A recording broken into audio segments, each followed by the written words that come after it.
Welcome to another weekly episode of Marked Out Radio. I'm Sean. And I'm Dana.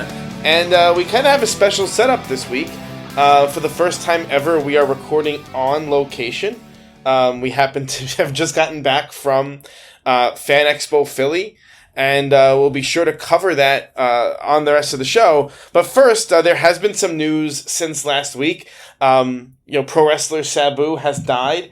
And in fact, I don't know if I want to use the word funny, but it is kind of funny in the sense that I've never mentioned Sabu. We've never mentioned Sabu on this show until we recorded the show last week. And then before the show was published, a couple hours after we mentioned Sabu died. And so there was this question as to whether, I felt bad a little bit because I didn't speak about Sabu in the most flattering light.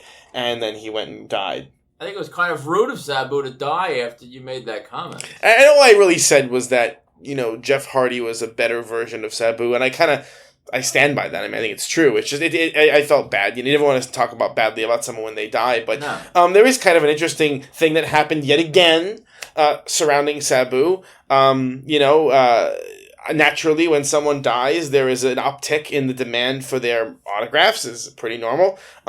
It's kind of funny, though, because you had asked, what do we do? Do we raise the prices on Sabu? Do we dump everything? I'm like, let's just make everything available at the prices we had it at, and maybe that'll move because there's so much Sabu on the marketplace that you're not raising prices. It's not happening. No, not really.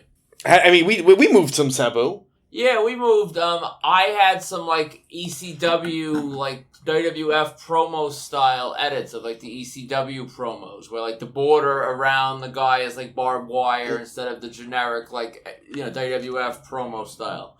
And I actually didn't have those listed because I just did, there's always stuff I haven't listed yet. So I did list those. I did my usual scramble when someone dies of digging through all of our inventory to see what we have. And I actually had more Sabu than I remembered. So, of course, as is often the case, Terrence, actually, he listed some stuff. He listed Sabu's on Marked Out Facebook group. They were $30 shipped, which is frankly below what they were normally going for. That was dirt cheap. And there were still your usual crybabies complaining about... I'm not sure what exactly the complaint was. That I guess only the eBay people can make money on this stuff, not the people who paid Sabu directly. Yeah, I think it's much better to support the vendors that are forging Sabu while he's alive and dead than the people that are selling ones that they actually got signed by Sabu and paid him to sign. But it was the usual complaints. Terrence's price, if anything, he was undercutting a live Sabu's table price. It was a great price. It was not greedy. It was not opportunistic, if by any other reason for the fact that there was some demand when, 3 days earlier there was zero demand. But that's a whole nother story. And we actually had to ban a couple people from the group. People went completely insane. Someone threatened Terrence with physical violence over listing Sabu. One of the things that's, I guess, become a recurring theme over the past few weeks is there is a segment of the population of this hobby that is deeply unwell with serious personal issues. And they don't all live in Staten Island. No. It just seems to be a magnet for those types. Sorry, Benny. But a couple of unhinged people being hypercritical. There's two kinds of people that I am amused by in this context. There are the people who go crazy that how dare you sell these things, and then there are the holier than thou types who make public announcements about how they won't be selling these things because in honor of the fallen or whatever. And it's oh yes, I so admire your tact. You're definitely better than the rest of us. Sabu is smiling from the heavens. yes. So in any case, there were also questions about people's experiences with Sabu, whether they had positive or negative experiences, how he was as a signer. I'm not gonna lie. The last time and only time I met Sabu was so long ago. I can't even remember if it was at a KNS show or a Legend show. We're talking more than 10 years ago. Well, you only met Sabu once? One time. one time. I got him on his Classic Superstars figure, just to give you an idea, in Sharpie, of course. I want to say, I think it was on the Super Ticket. So if anyone can dig up whatever show he was on the Super Ticket, that's it. One time. That's it. Interesting. I met him at the Turnbuckle show twice, because that was that show where it was like 2 days of the same talent, which looking back on is really kind of weird that you met everyone the one day and you went back the next day with the Super Ticket to meet them all again. Like I don't even really know why I did that, but I did. So I have a Polaroid, I have a digital, and then I must have like 5 photos with Sabu. The most memorable, I would say, we did our little bulk with him at WrestleBash. We were preparing for Hack. Right. We were getting all our multi-sign stuff started. Right. When we say we, I was manning our table when you went over and did it. Yeah. So I actually wasn't I wasn't with Sabu. You were. I was with Sabu, and that wasn't memorable, honestly, at all. He was fine, but I mean, Sabu was never the most like charismatic in fan interaction. He wasn't a talker at all. No. And then the time that was actually somewhat memorable, I was helping Brian at Golden Ring, who had Sabu in for a virtual. So I spent like 2.5 hours with him on a Saturday morning. And there you got to sort of see him a little bit more like at ease without his guard up, talking a little more freely. And the things that stick out, and I don't know if I don't mean them to sound insulting, but these are the things that stick out the most.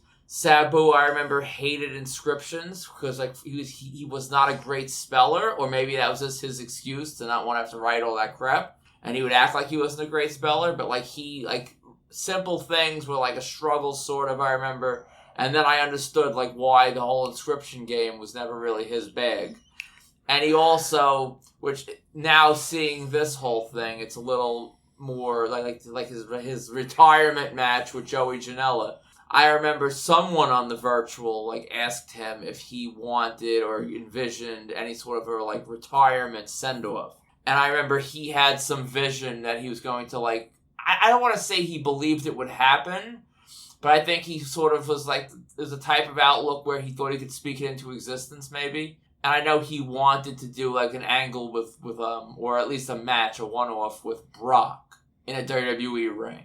And that was never going to happen for numerous reasons. They never really treated Sabu in that level where they're going to waste the Brock spot on him. And also, you see what happened to him with Joey Janela. He was, not in the greatest of health.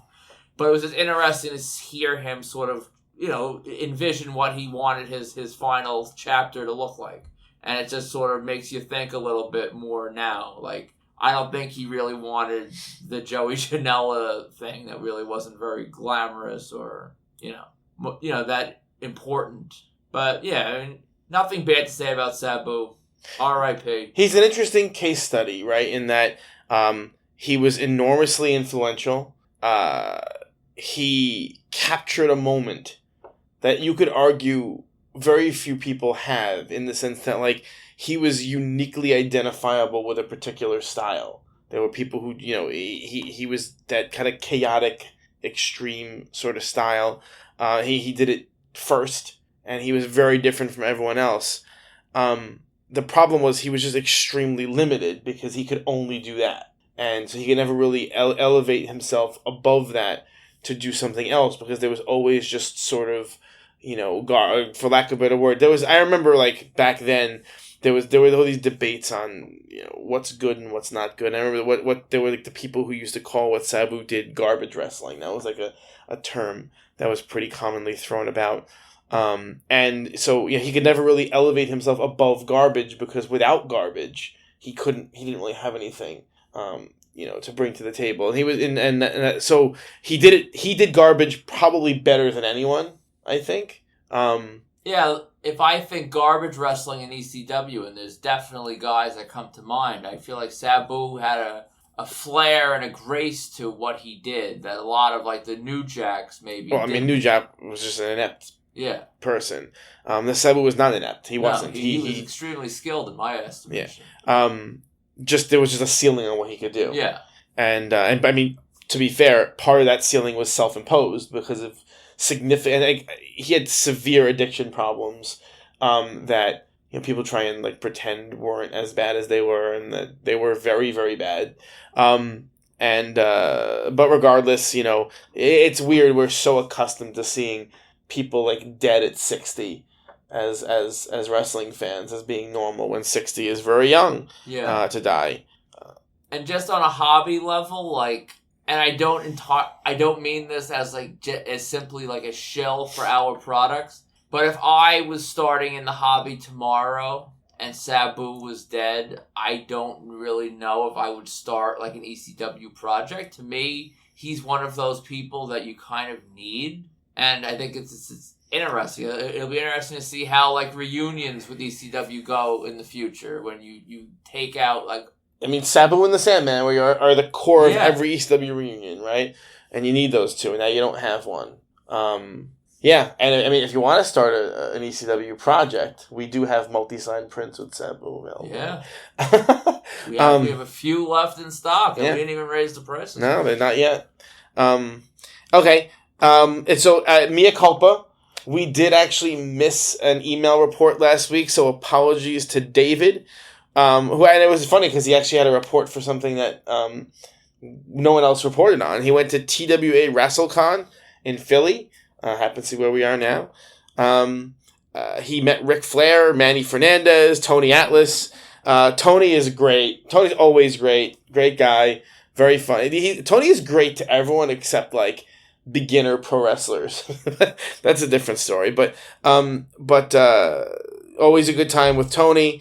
He mentioned something, and I wasn't sure how to quite comprehend it, but there was some kind of weird payment system at the con. The big news was Ric Flair was there, but didn't draw all that great. The show was pretty poorly attended, and he says he was pretty much in and out in a half an hour getting Ric Flair, Manny Fernandez, and Tony Atlas. So, on one hand, that's awesome when you get to go and meet a high-profile guest without a significant wait. On the other hand, that's rough for the promoters. I think back to when Ric Flair was still in WWE on that last run he had, and I stood outside in the freezing January cold at the South Street Seaport in Manhattan, which is like right on the water. If the Seaport part of that didn't give that away, freezing my ass off from 5 a.m. until 11 a.m. because it was Ric Flair doing a signing. And, oh my God, this may never happen again. And now you're hearing, he's very accessible to the mail. And that's sort of I think the curse of being affiliated with an outfit like Fitterman that runs so well and so efficiently. Like, there's no one right now while he's with us, hopefully he's with us for a while longer. You don't really struggle to say where and when can I find Ric Flair. It's all the appearances are publicized, and it turns out where Ric Flair is, I think in some cases, so easy to get that it's not always that big of an attraction when he's out. I mean, that's a key point. He's not an attraction anymore. Yeah. I mean, I actually made this point to you. I can't remember if I said it on the show, but at the most recent big event, Ric Flair had the shortest lines I've ever seen Ric Flair have. I think that was his third big event in a row, perhaps, and I feel like he'll probably be at this one because with Muda and different things, it would fit. So, yeah, it's one of those things that there's a diminishing returns on someone, and also it makes it less special. He's less of an attraction. People, even though it's irrational, people will start to say, I'll just get him next time. I'll get him. We have talked about, we've both been guilty of that, where you go, I'll get him next time, I'll get him next time, and then there is no next time, But for Flair, he's around, you look at his calendar, he's somewhere almost every week.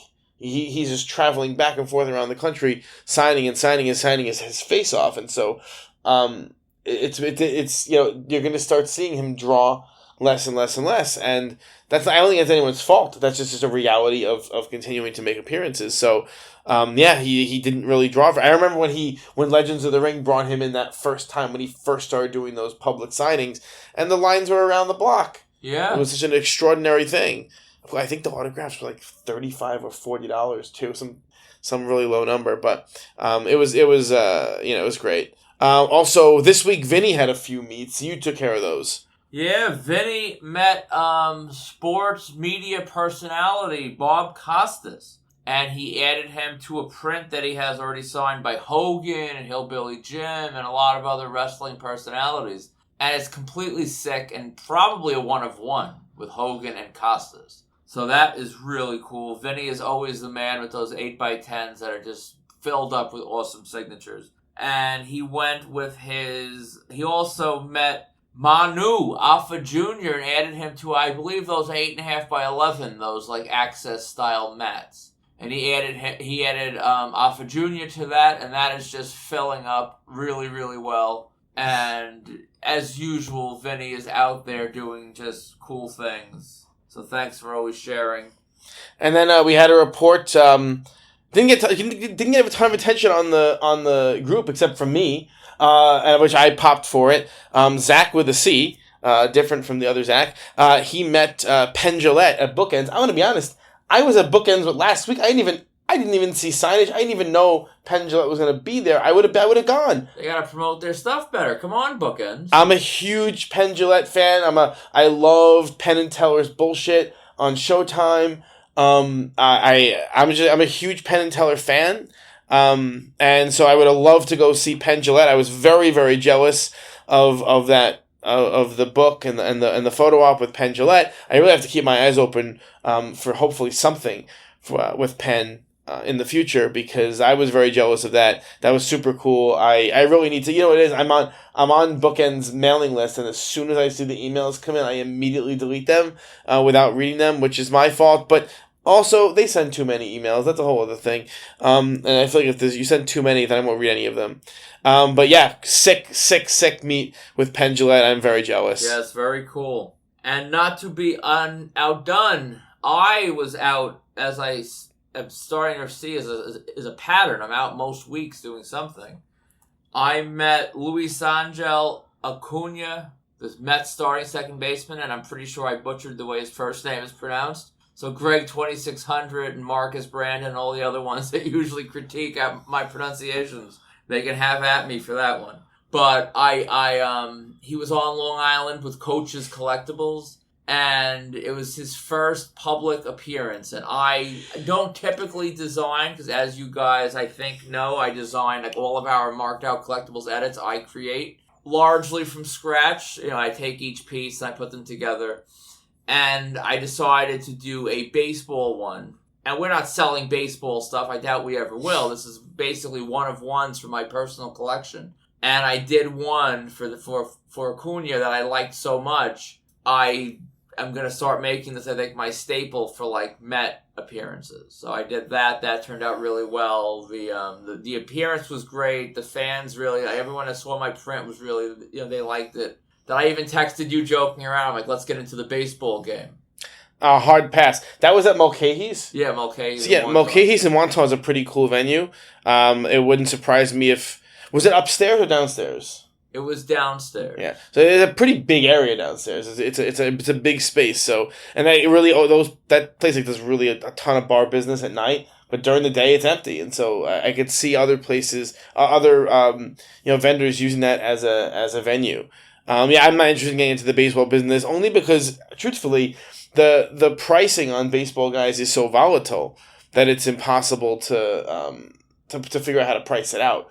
Even like you look at the secondary market on Acuna, and there is no clear secondary market. I don't really know how you even price them. So yeah. That's something that it shows if you're trying to get into selling things, you can't really get into selling things until you know how much those things cost, and what the wholesale is versus what the retail is, and what the delta is between those things. And I don't know anything about baseball with that. Basically, the baseball, even what I did now by getting Acuna, it's sort of like that same principle as our like WWE ID format, where you're trying to sort of pick out who's going to be the people that leave like an indelible mark on the team, the game, whatever. And unlike what we do, which is on a much smaller scale as far as your per piece, we would not have gotten Acuna bulk at the price that we're dealing direct with the ID talent. So you're talking a much steeper gamble on, as you said, extremely volatile. So yes, I think I'll be keeping these baseball prints as PC one-of-ones for the foreseeable future. So, also Rhode Island Comic Con announced a Flash reunion, the CW Flash, not the movie Flash. Flash is an interesting property to do a reunion for because it was popular for a pretty brief period of time. It had a pretty significant spike, actually, in popularity, and then, kind of dropped precipitously to where the entire Arrow extended universe was ultimately completely canceled. I think it's a pretty high quality show, but there's some interesting things to talk about. So Rhode Island booked Grant Gustin, Jesse L. Martin, Candace Patton, Carlos Valdez, Tom Cavanaugh, Daniel Panabaker. Jesse L. Martin is a sick ad. He doesn't do cons really. I need Jesse L. Martin for Law and Order. He's one of the Law and Order people I need. He became famous from Rent, but Law and Order was his thing. But the interesting thing about this is that, first, the group photo op is $400. So, that's granted there's a lot of people in it, but that's just a lot of money. And Grant Gustin, after fees, is an almost $300 combo. Yeah, if you do, the absolute base item, 8x10, you might be able to get, I think it might be a little under 3. It's maybe $285, $290, something like that after fees. But if you do anything bigger than that, you do the premium item, of course, you're talking 300 or north of 300 by a little bit. You and I had a discussion off when it was announced about that. You said he was, what did you say, $120 is where you thought he should be? $120 combo. Yes, absolutely. I think that's a little low. You're talking the Flash. Granted, this is not the cinematic Flash, although the cinematic Flash is a disaster at this point, but it's a TV show that, like you said, didn't really have the staying power. But still, that was popular for its time. You're talking DC Comics, all these things. 120 is a little low. I would put a little higher than that, but I think 3, I think we can both agree 3 is high. It's outrageous. I think 3 preys on the kind of, it's going to sound mean. I know I get that feedback that I say mean things. I try not to, but they come out the wrong way. I think putting it at $300 preys on the kind of emotionally vulnerable person who was a fan of the Flash TV show. They had a very particular kind of demographic, and it's the same kind of demographic as the Twilight movies or whatever, that kind of thing. And this particular demographic is emotionally vulnerable, and charging $300 for a combo for Grant Gustin is insane. It's funny because I was actually texting you today with prices at Fan Expo Philly. This person's $100 cheaper than Grant Gustin. This person's $150 cheaper than Grant Gustin. They had way bigger careers. I don't know how he's gonna draw at prices that high. I hope he doesn't draw at prices that high because those are insane prices, and he's not a star. They famously didn't cast him in the movie version of The Flash because he's not a star. Well, that was a mistake, but it happened. That was something that was and that was the reason. It was a conscious choice because he doesn't have, he's not a star like that, and that's a lot of money. And if he does really well, I'll eat my shoe. I guess I'll be surprised, but I don't see him doing well with prices that high. It's dumb. Yeah, and honestly, I'm not. You're speaking all from the rational side, and here I am. I've met every single person on that list except for Kavanaugh. I liked the show a lot when it started. I think by the end, I'll be honest, I think I may have given up on it before it ended. I don't even think I saw the series finale. Well, how many times can you go backwards in time and undo stupid things? It's just idiotic. I have a strange desire to get this group photo op, and I'm fighting to resist it. I think I'm going to. I think I'll be successful. I also kind of want to start a poster project. But I realized doing both of those things, $1,000 on a poster? $1,000 for a show that, would I ever sit down and really rewatch The Flash with all the new shows and old classic shows? Probably not. So it's really it's just insane. So I'm probably not going to do it. And I actually hope if any of you see me trying to do it, you'll just kick you in the nuts and run away. That or go back in time Flash style. Just run around the earth, reverse. Yeah, try to stop me. But I might do it. I don't know. We'll see. It's funny because when we were driving in this morning and I was trying to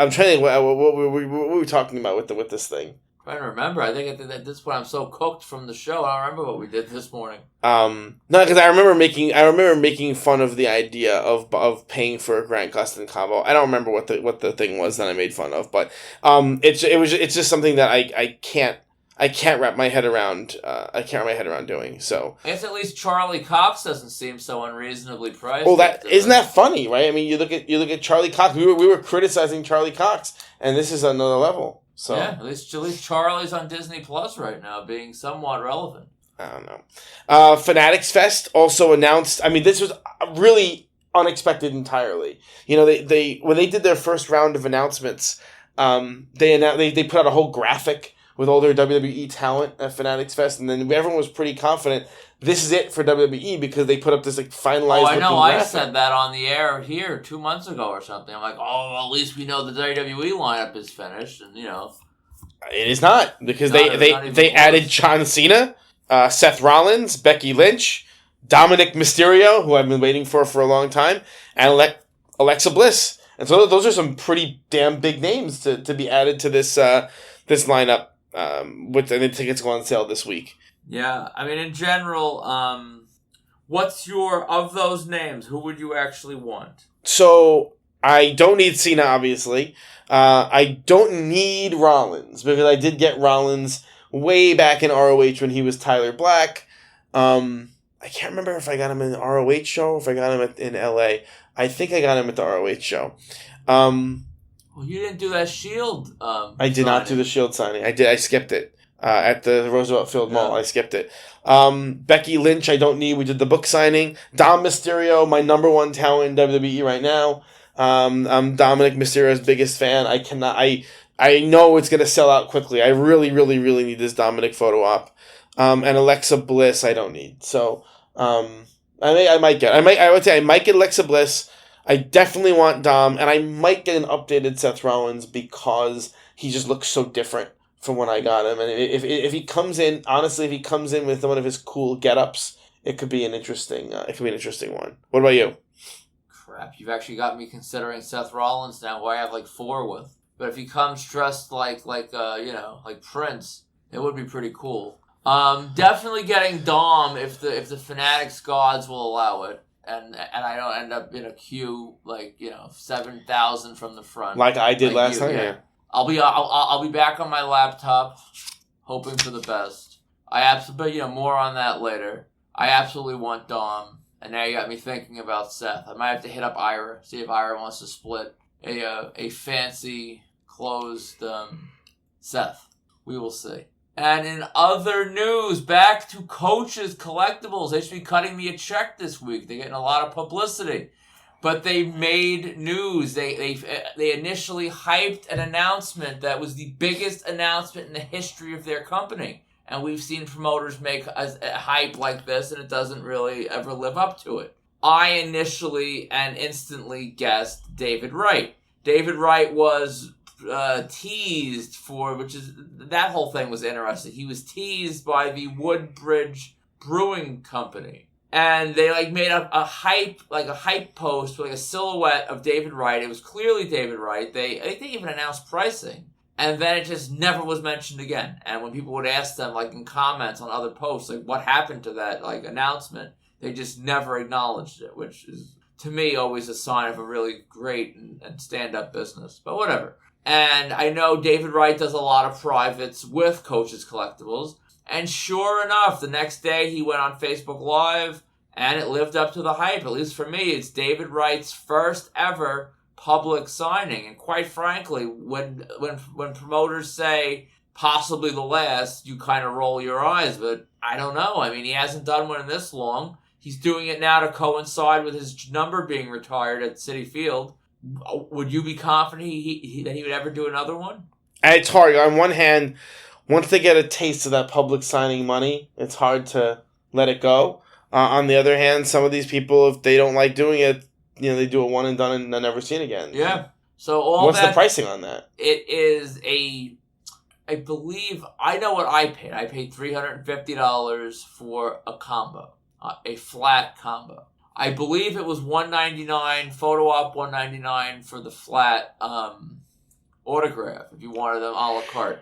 They always do a little combo discount, which frankly is not always common in sports. It's actually very uncommon in sports. So, props to Coaches Collectibles for that. And I even plopped down an extra $60 for the inscription because they're only doing $100.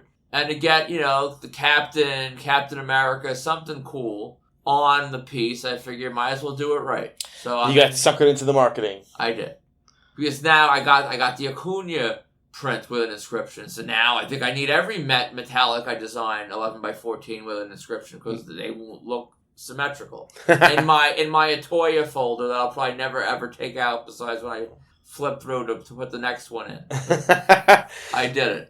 So if you're shopping for autographs, check out www.markedoutcollectibles.com or our eBay store at Marked Out Collectibles.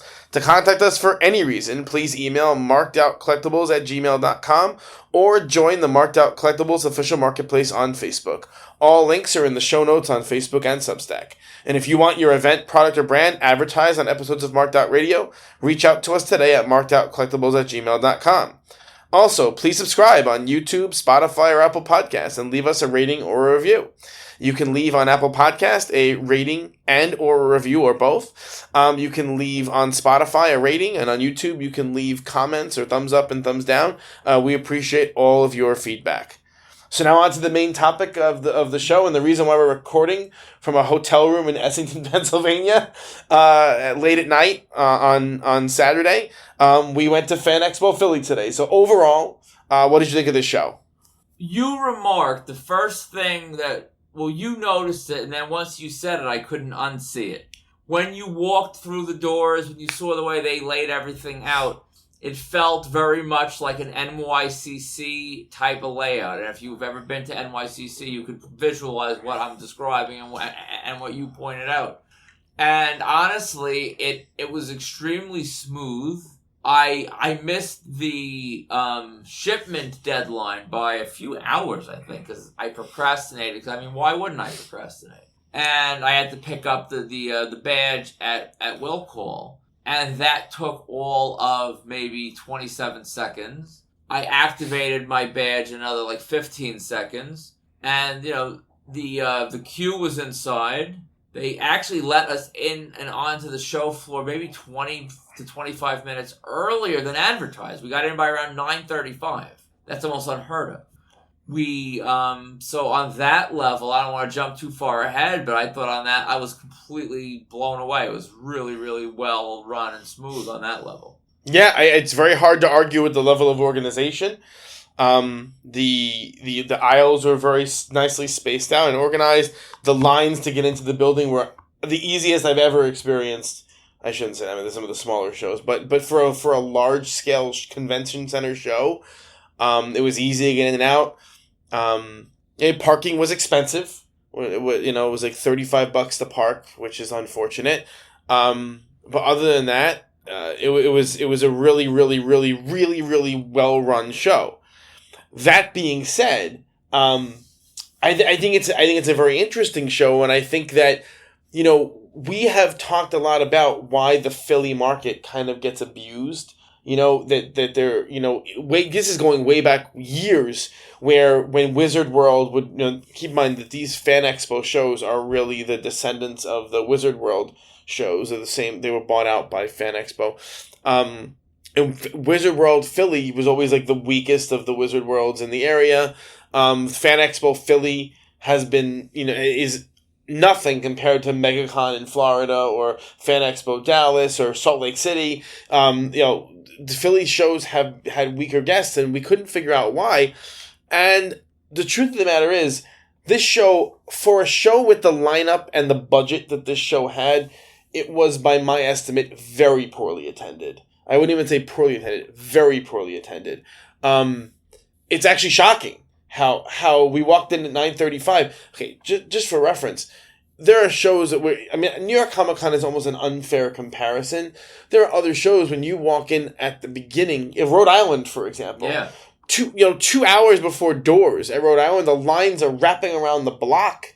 Rhode Island is a zoo the minute you walk in. Steel City is a zoo the minute you walk in. This show wasn't. No. we walked onto the floor, and I remember at 9:35, we walked straight to the back in the autograph area. We looked around, and there was just no one there. Certain celebrities started to trickle out by 10. There were no lines to be found. Michael Cudlitz, I saw, he was one of the first ones out. Yeah. He remembers his Walker Stalker days, and he was ready to make every dollar he could. Yeah, I admire that. So I guess we'll walk through... Well, let's talk about the draws for this show. Because I remember when Mel Gibson was announced, that was kind of the reason why we decided to commit to this show. And, we had discussions about the drawing power of Mel Gibson. And, I was a little bit less bullish on Mel Gibson than you were. I thought that Mel Gibson's pricing was just too high to be a massive draw. Mel Gibson was not a massive draw at this show. He did all right, but I would not say he was a massive draw. The how many groups of photo ops did he have? It was like 3 or 4? It may have been 5, because I went on today, because when we got there, of course, the first thing I did was run into the Mel Gibson autograph line. And, you were trying to kind of figure out what time he was going to do the different things. Yeah, I was just trying to... That's the thing I needed to get out of the way before the photo ops. And he was not starting autographs until 1:30. And, more on that as we get up to that. And I checked the thing and see, what is he doing until 1:30? And, of course, I think it was Group 5 was the last photo op they had. He was done at 11:50. So I think he started work at 11, stopped work at 12 for lunch, which, listen, I would like that schedule myself. And then the ones that were his photo ops at 3 were the Danny Glover duels only. Yes, and I think he did a couple makeups for people that missed them. But we're talking, there were only we were in that Danny Glover duel line. There might have been 2 or 3 groups total. It was not a lot of people. I thought it would sell more. It wasn't that crowded. No, he made it through the whole group of Glover and Gibson photo ops in maybe 20 minutes. It wasn't even that long. No. So Mel just didn't draw what you would think he would draw, but it's understandable given the prices. That being said, the draw of this show was John Cena. The feeling of walking into the show, seeing the line of people. Truly, without exaggerating, what percentage of the people at this show were wearing some kind of John Cena gear? Probably 70%. I would say closer to 50, but. Literally almost 1 of 2 people was wearing a John Cena. I've never seen a show so lopsided in favor of one headliner where everyone was tilted to John Cena's autograph. John Cena did more than 15 groups worth of photo ops. More than 15. It was an insane number. John Cena's autograph line was one of the longest lines I've ever seen at a con. As a result, though, all of the other talents clearly suffered as a result of the lopsidedness of this show. So, for example, I had talked about that I was buying that special John Cena package, blah blah blah. So I didn't have to deal with the John Cena stuff until later in the afternoon. So my plan was then to get whatever table photos I could get out of the way early in the morning. So the first thing I did was when I got on the show floor was I walked back to the Christopher Mintz-Plasse line, McLovin. I was there until so he came out at about 10:30. I was first in line, except for 3 VIPs. So 3 VIPs were ahead of me. They got a group selfie with him. I was second in line then because the 3 guys together. I was second in line. I was done with Christopher in a minute. There was nothing. I got a selfie, was done. I then walked over to, at that point, Heather Graham had finished, had come out.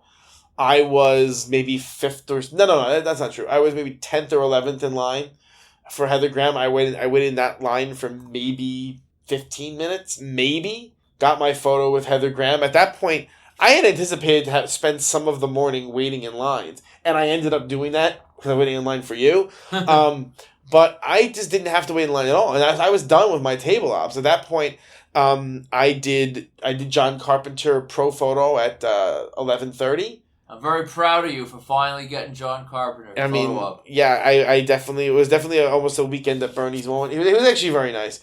He was much more enthusiastic than he was at the autograph table. He is kind of an old man, and all the caveats that come with being an old man. But he was actually nicer than I thought he was going to be. I did the John Carpenter 11:30, and at that point we kind of were swapping out. And I gotta be honest about something.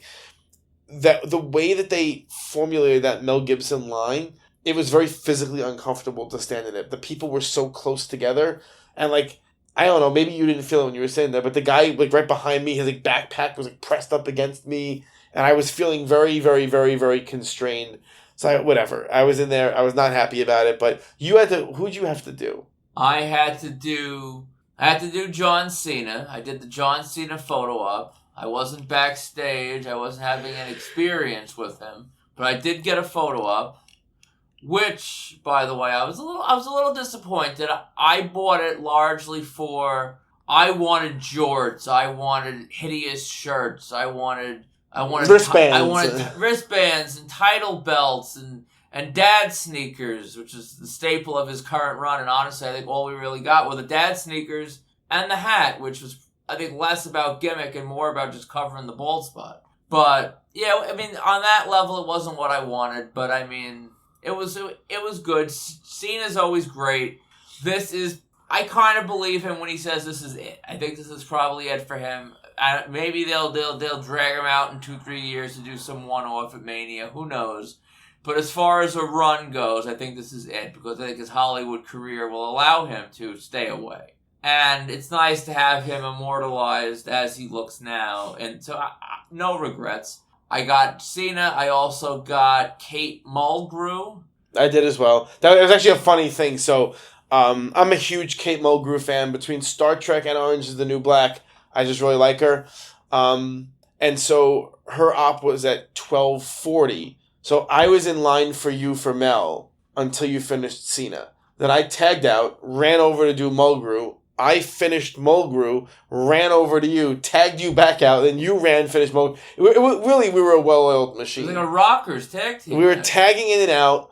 The Rockers versus Akeem and the Big Boss Man at the Natural Disaster. That's what it felt like, I was Marty in this scenario, though. A little less coked up, though. Yeah, well, anyway.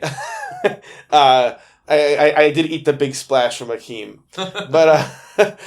But no, it was just funny because we were tagging back and forth, and you were all nervous that you were going to get what you paid for, and I'm like, listen, we don't fail at these things. I hate to be like that, but we do not fail at these things, because if you walk with purpose and you act like you need to get where you need to go and you just take care of business, you can get things done, and that's what we did. And so then I finally you got your Mulgrew.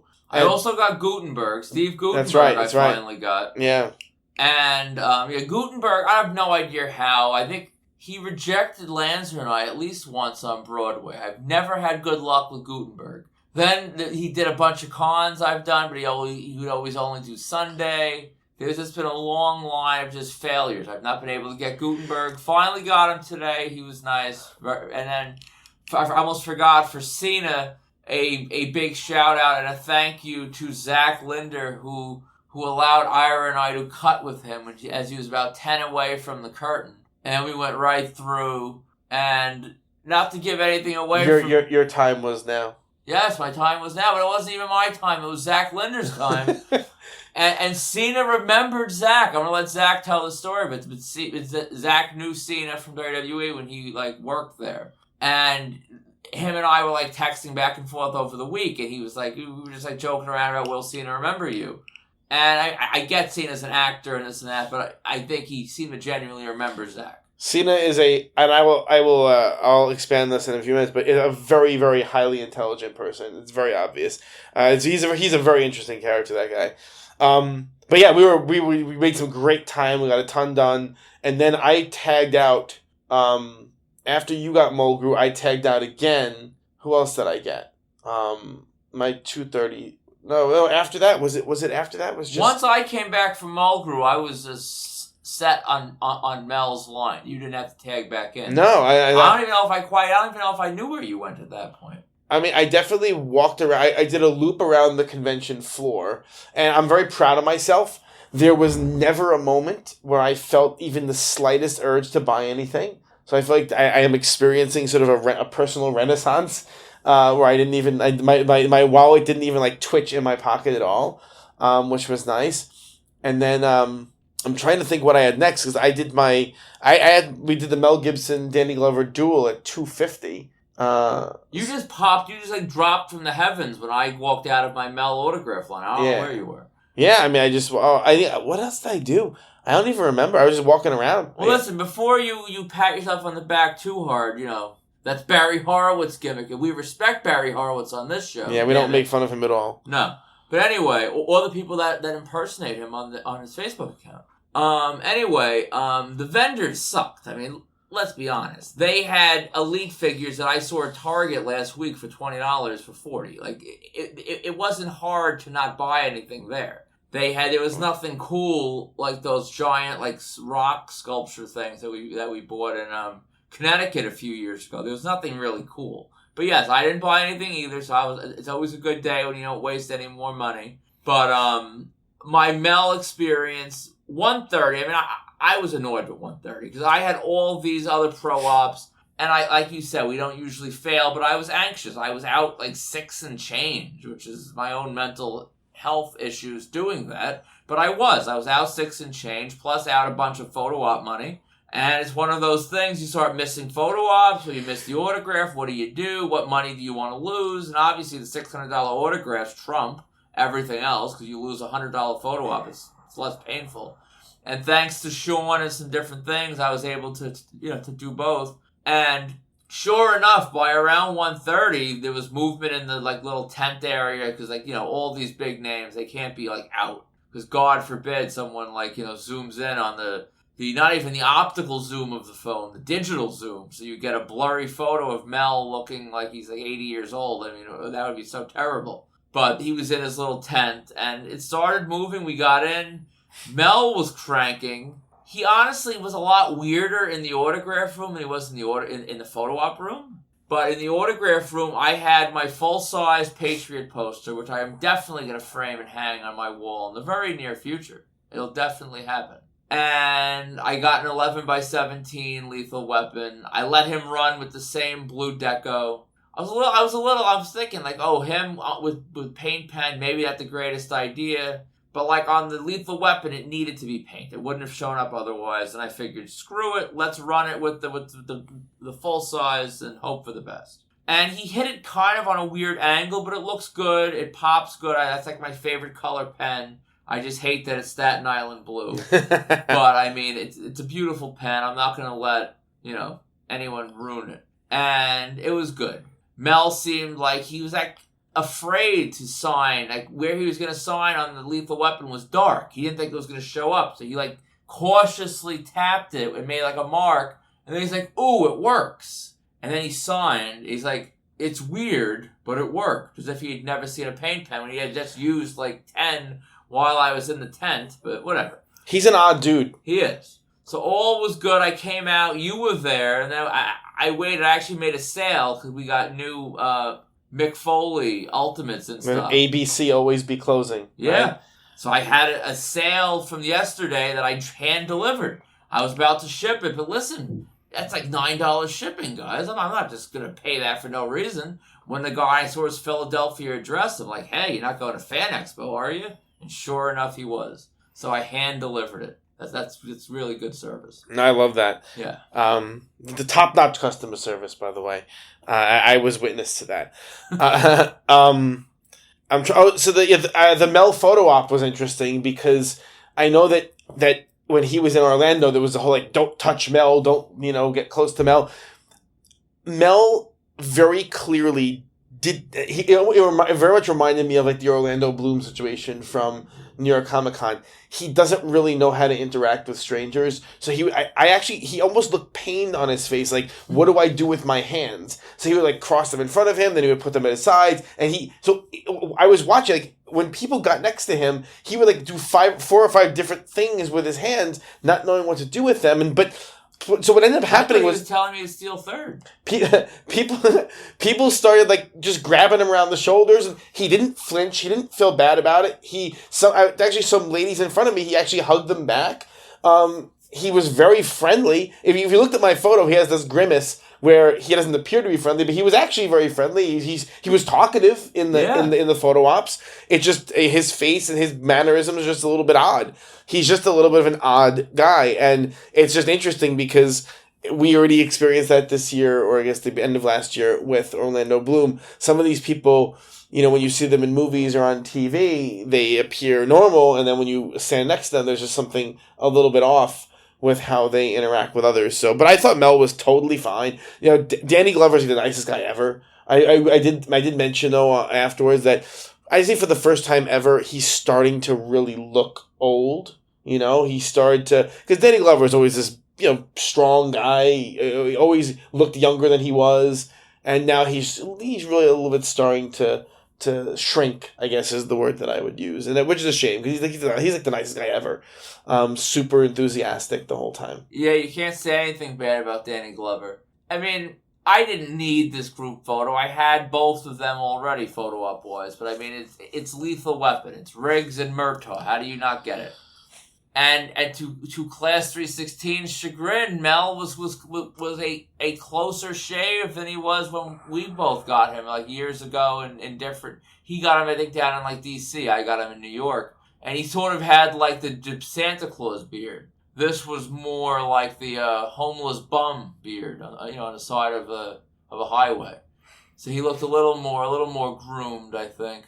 So, you know, no regrets. I dropped about $1,000 on Mel today, but I mean... Listen, it's a once-in-a-lifetime kind of deal until next month. I'm not waiting on that line again, unless I find a Signs poster. So, it was funny. Neither of us sprung for the dog pool photo op.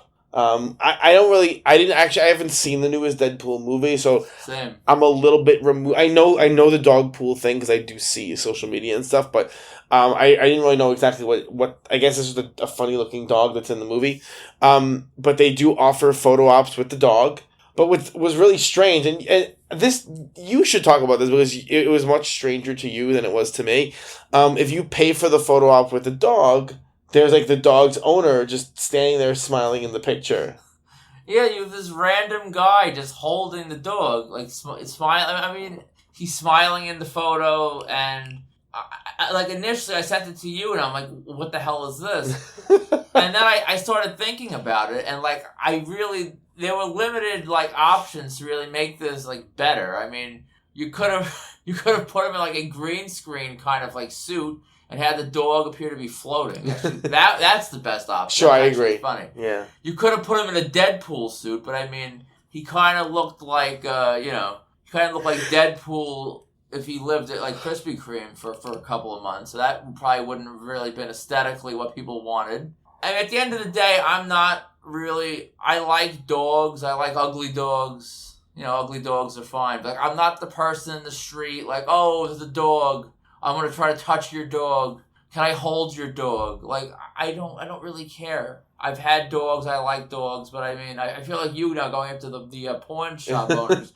I'm not like gonna wait online to see an ugly dog. Here's the truth, though. I don't care. Lots of people did because the dog pool was one of the better drawing guests at the show. I think dog pool might have been almost neck and neck with Mel. Oh man, yeah, it's true. And actually, damn dog draws. And what I started to say before was that some of the guests really did not draw. Huh. I mean, Helen Hunt sat there like Virgil for most of the show. She was, there were stretches where she was just alone.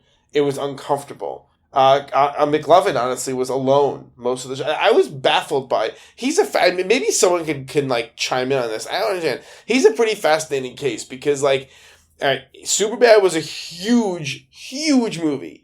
He was in Kick-Ass 1, Kick-Ass 2, Role Models, How to Train Your Dragon 2. These are like pretty big franchise movies or, you know, pretty big comedies and no interest in meeting him whatsoever. And it's not like he's a common guest in these parts. He isn't. That's why I wanted to go meet him. And so I was just very confused as to why he's not drawn. Meanwhile, some of the anime voices of cartoons I never heard of were outdrawing him, or like a deformed dog was outdrawing him significantly. I don't get it. So is there a reason why Christopher Mintz-Plasse just doesn't draw? Could you think of one? Only thing I could think of is the franchises you're describing, he's not the number one. I don't know if there were a lot of people racing really to start Superbad pieces without Jonah and Michael. And I guess Seth, even to a lesser degree. Seth is way lower than the other. No, McLovin is kind of the... Okay, if you're starting a Hangover piece, McLovin is the Zach Galifianakis. Agreed. So he's kind of the most important role. He's not the star. Michael Cera is the star. He's like Stifler from American Pie. Pie. Right. He's not. Michael Cera is the star of Superbad, but he's so integral to all of it that he's the punchline of all the jokes. It was just baffling to me. Maybe my perception is really off. I don't know. Well, I think this show, as we said, it didn't really draw. I made the comment, and I'll say it here. It was really a John Cena signing and everyone else happened to be taking place inside a convention. Yeah.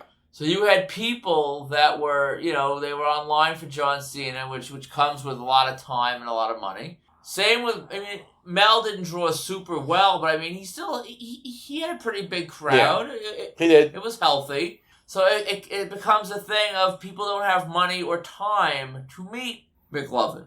And it's also a situation of, are you really going to run out and start a project when you have maybe no real... Michael Cera's a weirdo. Jonah Hill's a weirdo with success, and he doesn't really need to do this. And so you have a Superbad poster signed by McLovin. Same with Kick-Ass. He's not, the main guy. Yeah, it's true. So I think it's a situation where he doesn't have any of his, main people that are going to help him really thrive. None of them are doing conventions. Like the guy who was the star of Superbad, what was his name? Aaron Taylor Johnson, or whatever it was, I think. For what?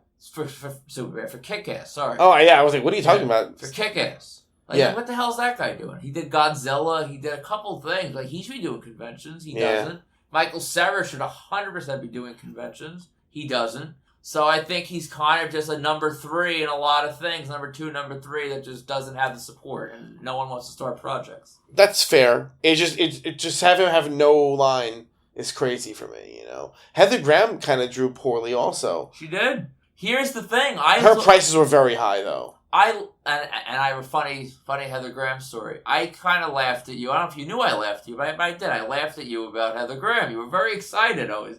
Heather Graham's in Pittsburgh. Heather Graham's here. You were anywhere Heather Graham was, you were lamenting. And I always think of Heather Graham from Austin Powers. And I don't know what it is. Maybe it's my age or what. I feel like I was the target age. I never really cared to. When Austin Powers came out, I would see the commercials. It looked stupid. I would see clips of it. I still have never seen them in full. They don't make me laugh. What I've seen, they just look stupid. So I always think of Heather Graham from Austin Powers. Didn't really care. Somehow today, when I was standing there, I was bored waiting for Mel, so I went on IMDb, which you should never do at a convention. Dangerous. Dangerous. Marked out pro tip.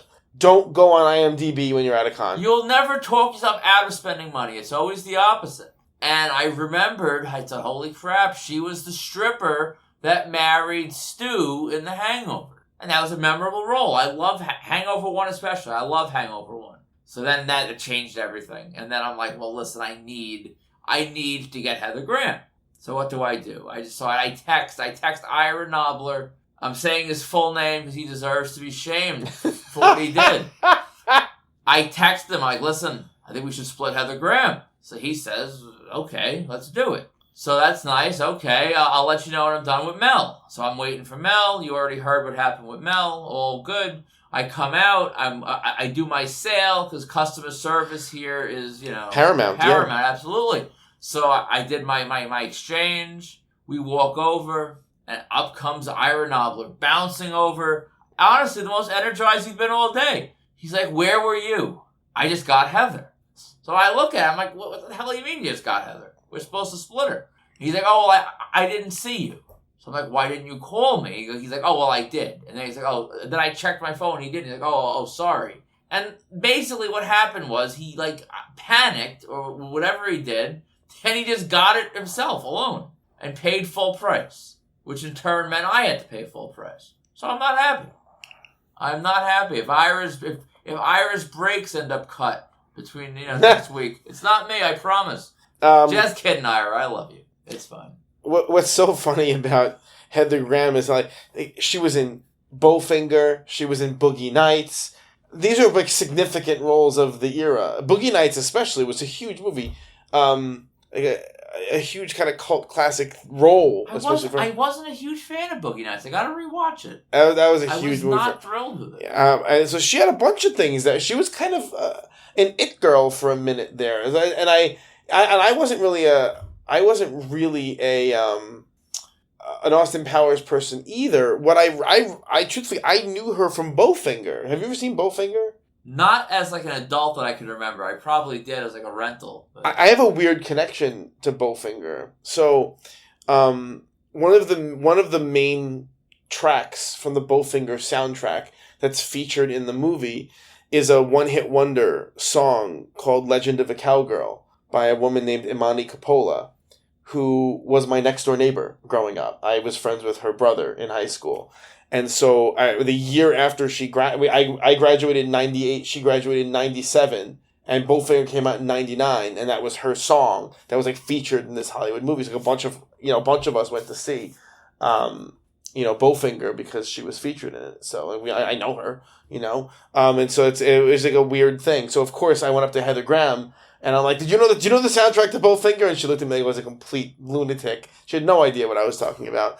And so I just quickly pivoted to just pretend like I didn't ask the question. I guess it was a stupid question, but not really. I mean, that was like it was a key scene where that song was played. It was like it was a featured song in that movie. And I remember thinking that was so cool that like I wasn't really friends with her. I was neighbors with the girl who wrote it, and it was pretty cool. Anyway.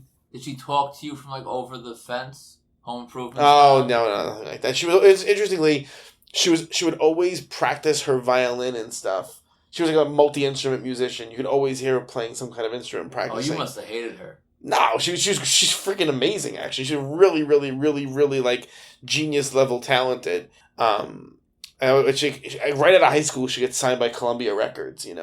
Puts out an album. The album's a great album, very well reviewed, but didn't sell that great. And then she wanted to go indie after that to maintain her artistic integrity, and the rest is history. Supremely talented. By the way, just for Bowfinger, if you're interested in checking it out, the song is "Legend of a Cowgirl." It's heavily featured in Bowfinger. It's a sick song actually. But how did I even get on that? Oh, Heather Graham. Yeah. So Ira screwed you out of Heather Graham.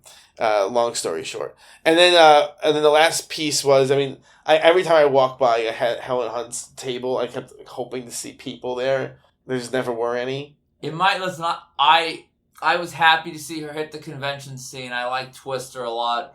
I liked Mad About You. But listen, the fans at the conventions are not mad about her. Like, she's not a draw. She's been outdrawn by a dog, a deformed dog, twice now. At 2 different shows, the dog has just, peed right on her as far as she's like the fire hydrant, basically. Dog pool is out. She doesn't belong at these conventions. I think she should try them with Paul Reiser, see if maybe the two of them together can sort of light a spark. Here's the issue, right? Bill Paxton is dead. So that killed... my feelings on Bill Paxton. Arguably my favorite actor ever.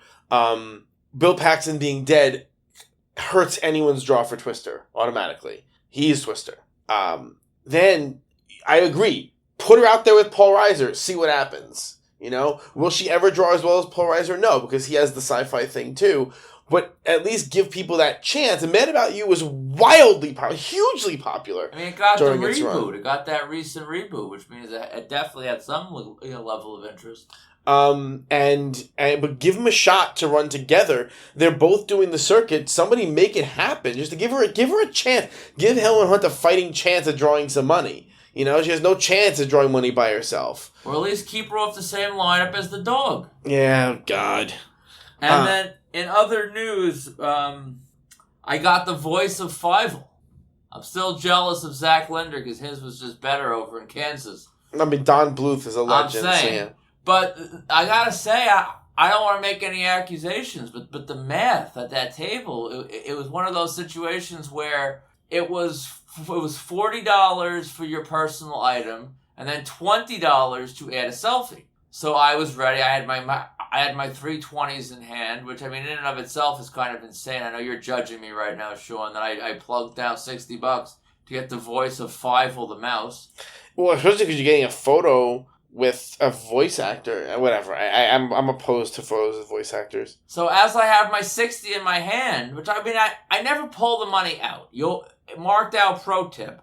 I keep the money like out of view of the person because maybe their math is bad. Maybe it's 60, but they'll tell you 40. Or much like Corey Feldman, maybe they'll forget to take it all together. So you don't pull the money out, but I had it ready to go. And she goes, that'll be 80. And I like pause for like 10 seconds. And I read the sign again, slowly, to say, it's possible. I woke up at 3 a.m. It's quite possible that I misread the sign. And I didn't. And I'm like, it's 60. And she's like, no, your print is larger than. But I'm like, it's my print, which is, it said on the sign, fan print, basically fan item is 40. And then she's like, oh, my mistake. And like, I bet you she probably tries, that's probably part of the game. I don't know, maybe it's not.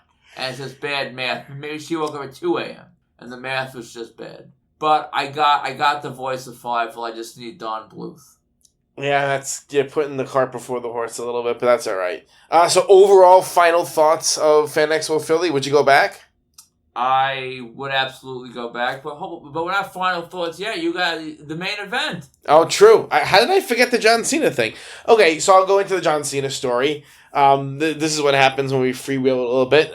Been up for a long time.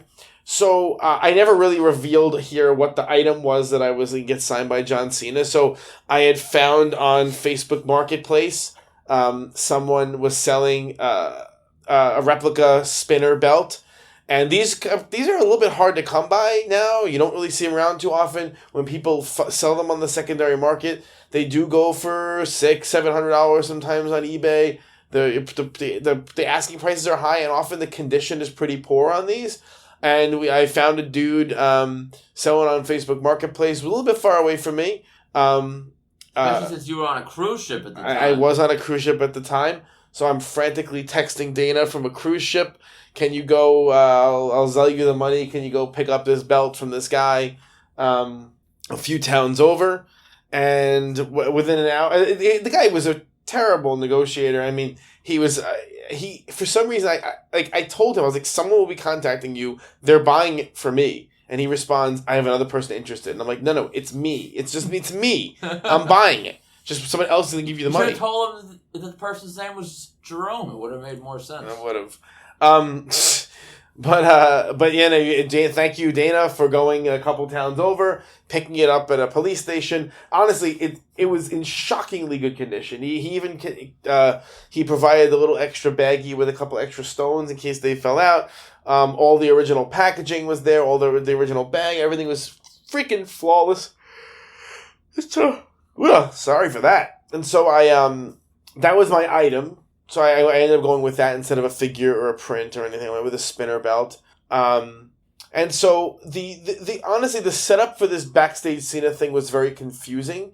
And I was trying to ask around to see whether it was me whether I misread the original instructions or misunderstood them or what have you. I had assumed from the beginning that this experience was going to take place after the show, sometime in the evening. And I went back and I looked at the wording, and it never really said that. But I just assumed it would because they were making it to be some special thing in a separate location. And so I was like, well, if he's leaving the show, it doesn't make any sense. So I had bought all my photo ops and all my pre-orders in advance, and then they sent an email out that the John Cena backstage experience starts at 4 p.m. and I freaked out because there were several photo ops that were after 4 o'clock. I was just totally unprepared. We had got a hotel room because I thought the John Cena thing would run late. It was just, I was very kind of unsettled by the whole thing, but we rolled with it. I fixed it. And so anyway, I was done with Mel by 4. Wait, what time was it? was like 3:10, 3:15-ish. And then so I went to find the Cena line. I found the Cena line. Right in front of me was Rockin' with Dan. And so we had to chat for a while. And I learned that there were 40 backstage Cena passes sold total. That was the number. It was 40. I would have guessed half that. Yeah, it was 40.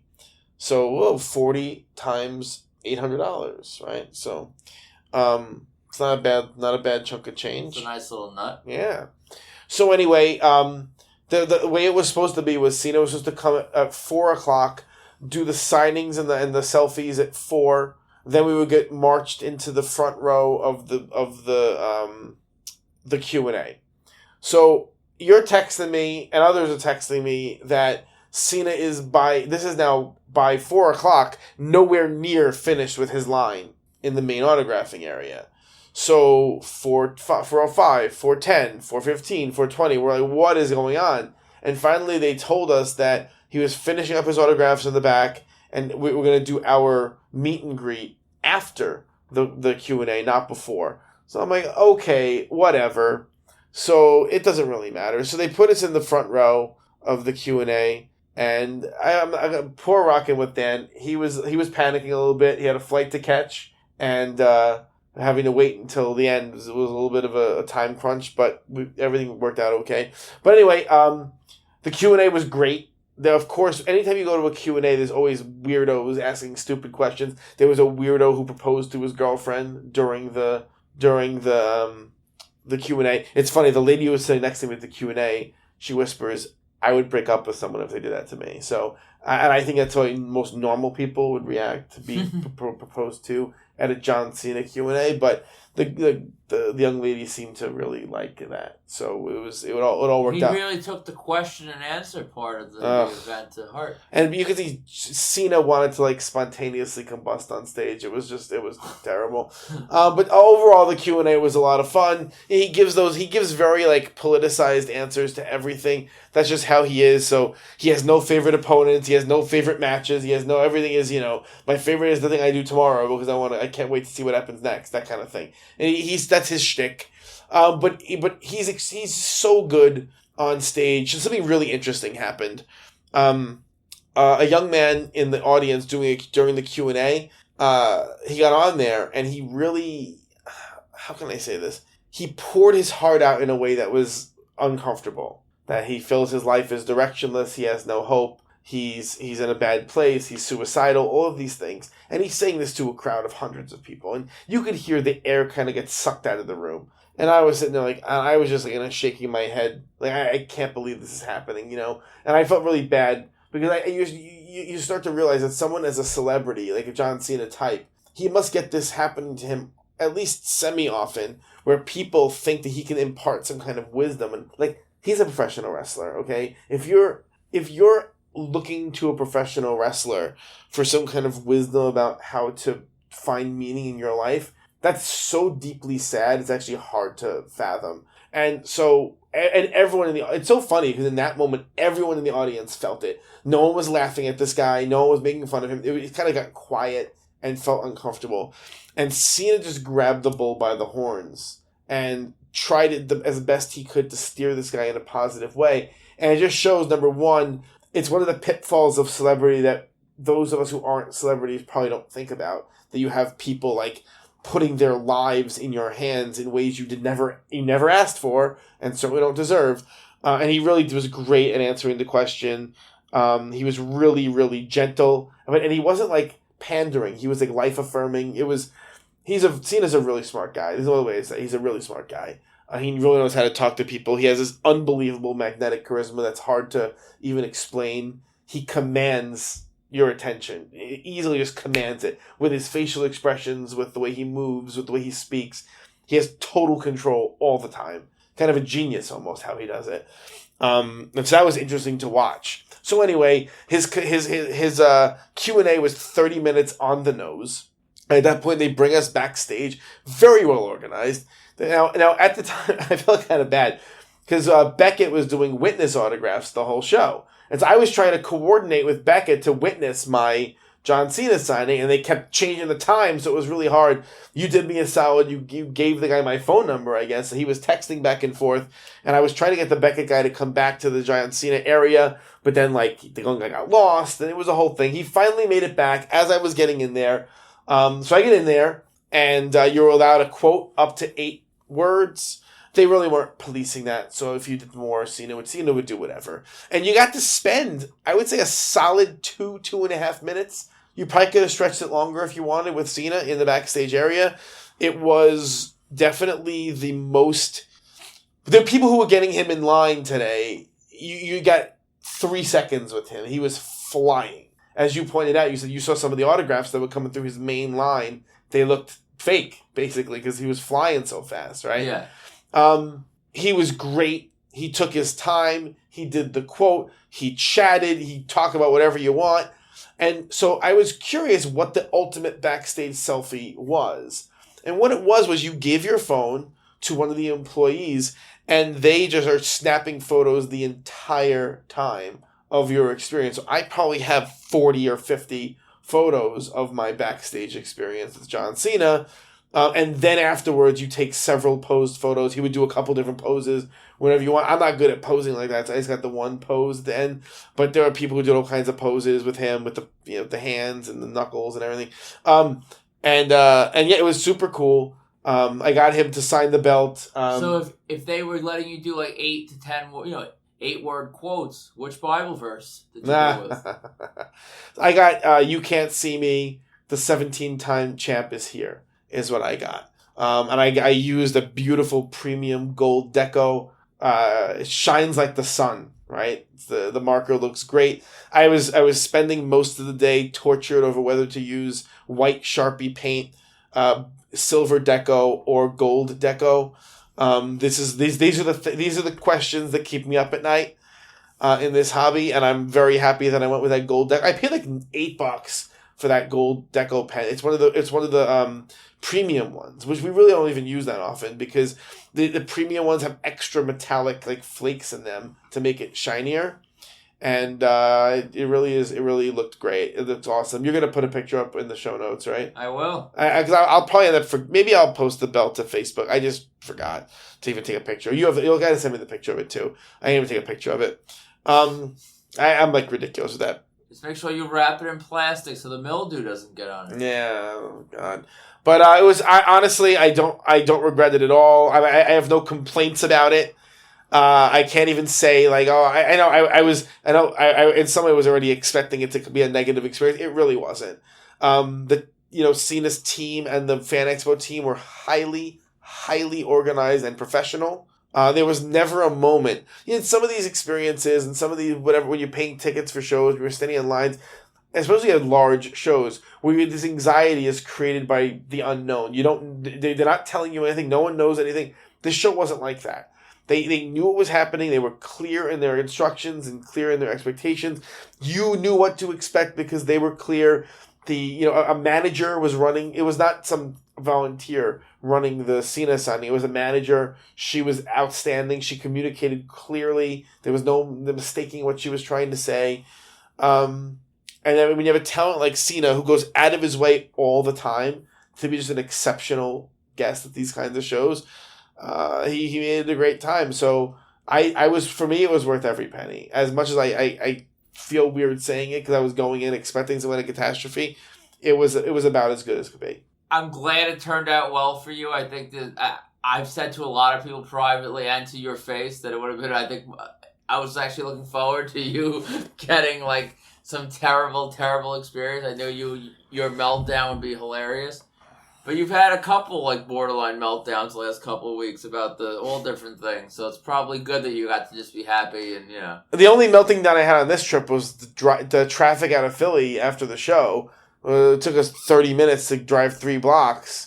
I was screaming at everyone who would... There was a half-crippled homeless man that was walking quicker than the car. Yeah, it was really sad. And he's not even joking. This is literally true. This poor guy was walking along the side of the road at a very, very slow pace, and he covered more mileage than we did in like a 30-minute span. It was agonizing. And then all that to get to where we got, which was to eat at Chick-fil-A, and like it was like the town from the Children of the Corn. It was all kids working, kids eating. Like there were no adults. It was just kids. It was so strange. The employees were all like 14 and 15 years old. All of the diners in the restaurant were kids. It was really strange. There was one family. Are you sure we didn't walk into like a middle school cafeteria or something? But there was the one family to our left was like, two parents and a middle school kid. But the rest of the people it was just all middle school kids. It was a very strange place. But I actually haven't had Chick-fil-A in like a decade, so it was a nice departure. I did enjoy it. It's you. I mean, I kind of broke my boycott of Chick-fil-A. But that was the only thing available. Because I think we were going to go to a Taco Bell and it was like 30 minutes out of the way or something. So, I don't know if anyone cares about this, but this is like our trials and tribulations on the road. So I think is that it for Philly? That is it for Philly. So what's up for us next? So I actually skipped it last week. So you have Ice Cube coming up, which you paid a lot of money for, and I'm gonna keep mentioning this because it's really funny. If you ever wondered whether a $1,300 photo op was worth it, we're gonna find out in September, right? I mean, it almost certainly won't be. I mean, I don't think I'm getting the senior experience with Ice Cube, but I don't think I'll regret it. It should be good.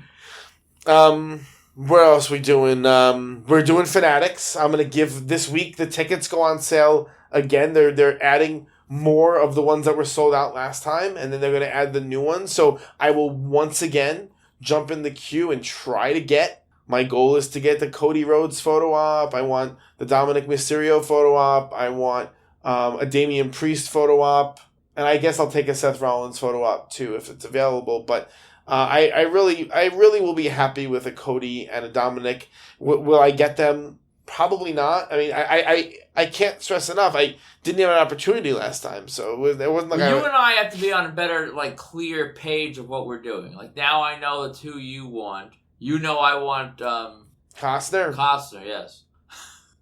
And we have to if somehow you get in before I do, you grab the Costner, and I'll try to grab your Cody or whatever. I'm not going to lie, I'm still nervous. I feel like Costner might sell out, but I mean, at $400, he's probably not.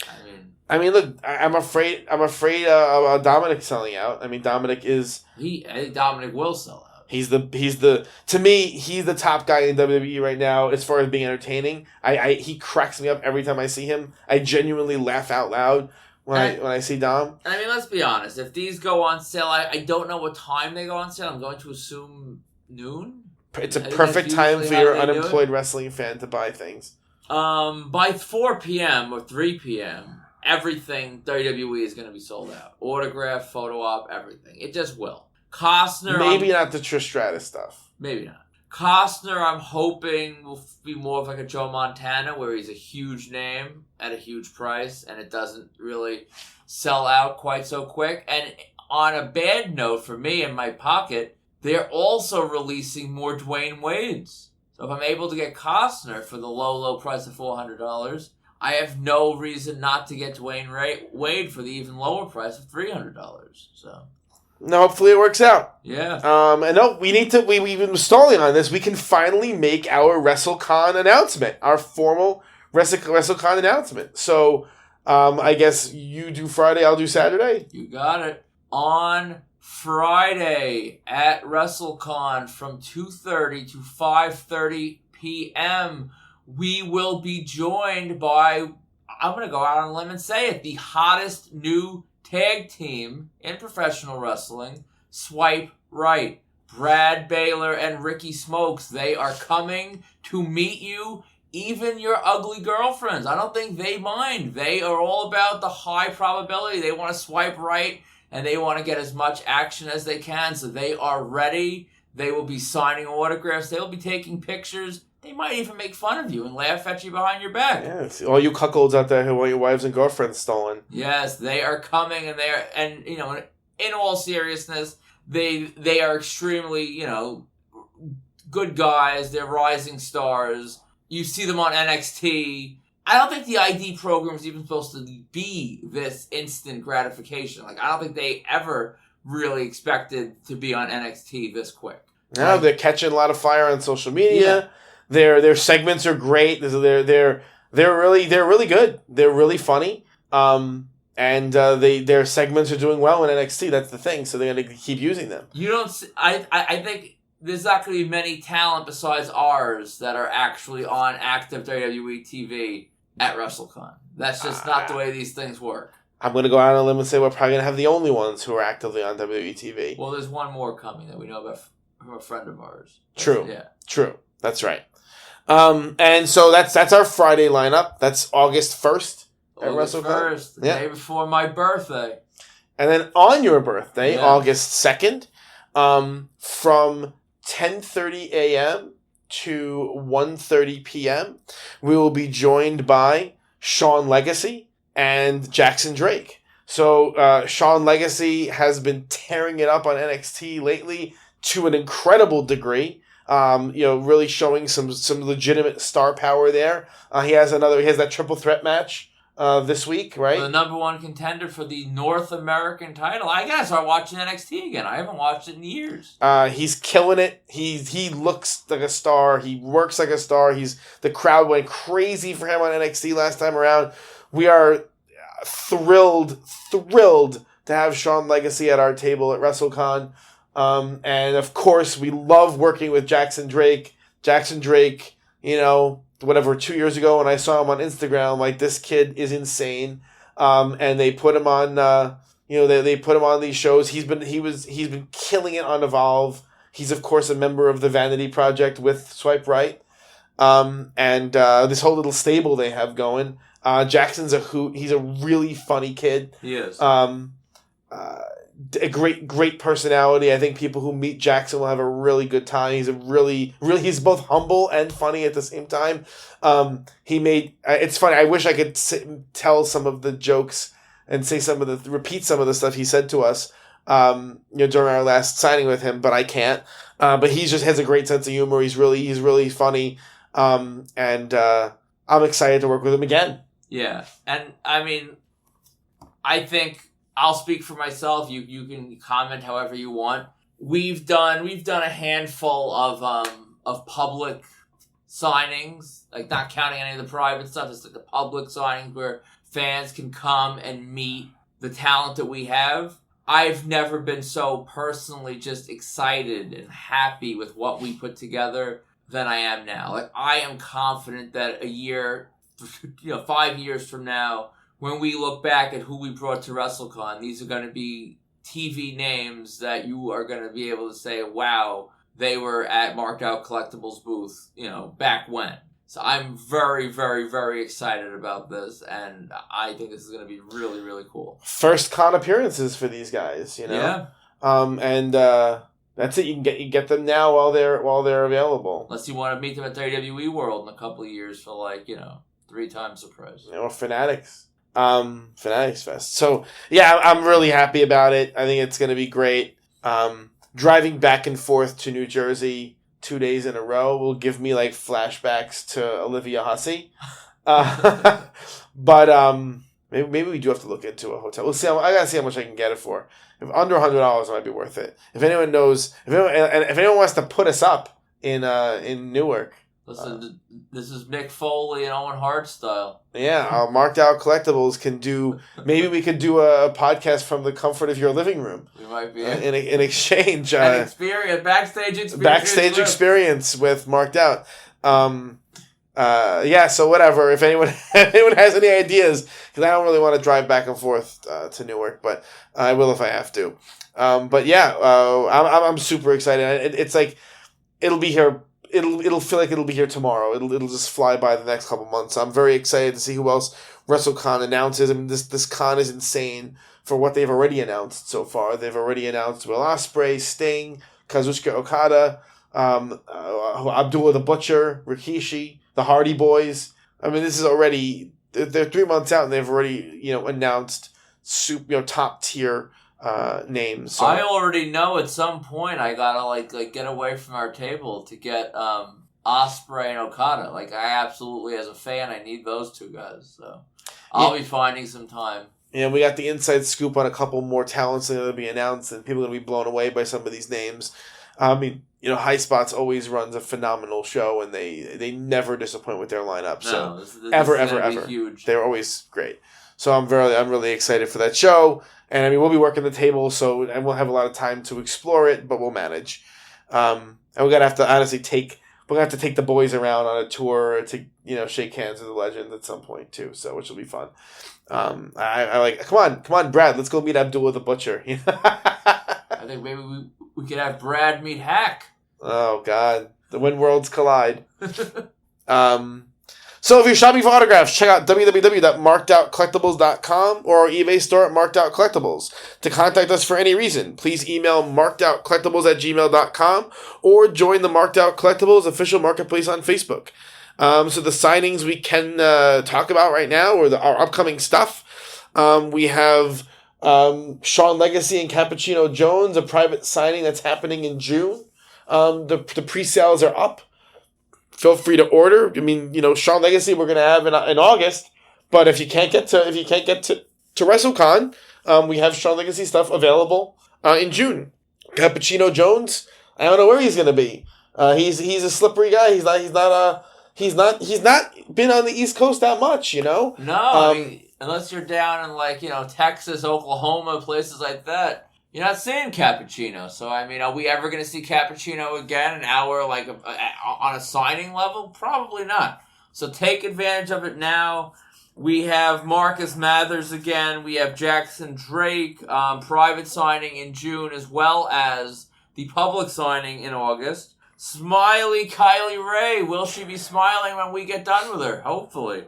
Can you be smiling with no hands left from signing? Absolutely. Emily J. And we are also, obviously, if you can't get to Swipe Right in person in August, we are going to have mail order again. We have all new prints from last time. We have the old prints from the first time that are on fire. We just sold 15 of them this week alone. So, I mean, if you want some of the ones we have already, do not hesitate. I mean, the great thing about these guys is every week now they're on TV. There's all these new action shots, and there's some great photographers coming up with cool stuff that we've acquired some awesome exclusive shots for these guys.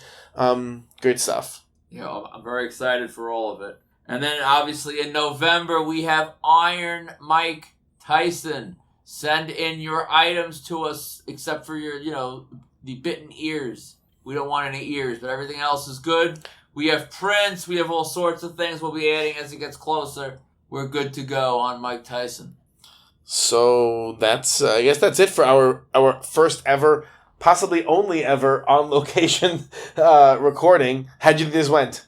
Not too bad. That was pretty good. The roaches didn't make too much noise in the hotel room. This hotel room is actually not that bad. In the beginning, I was a little bit hesitant, but it's not that bad. And hopefully the audio quality is good on this. We're kind of sharing a mic here, so. And if it's not, remember, blame Sean. Send him all feedback to his Facebook Messenger by calls, audio calls. This is my setup. I basically took my home setup and brought it here, so hopefully everything goes well. And we're recording direct line into Audacity, so hopefully that I make it sound okay. So I'll find out by tomorrow night how this sounds. So, for markedout.com, Marked Out Collectibles, and Marked Out Radio, I'm Sean. I'm Dana. And we will see you next week.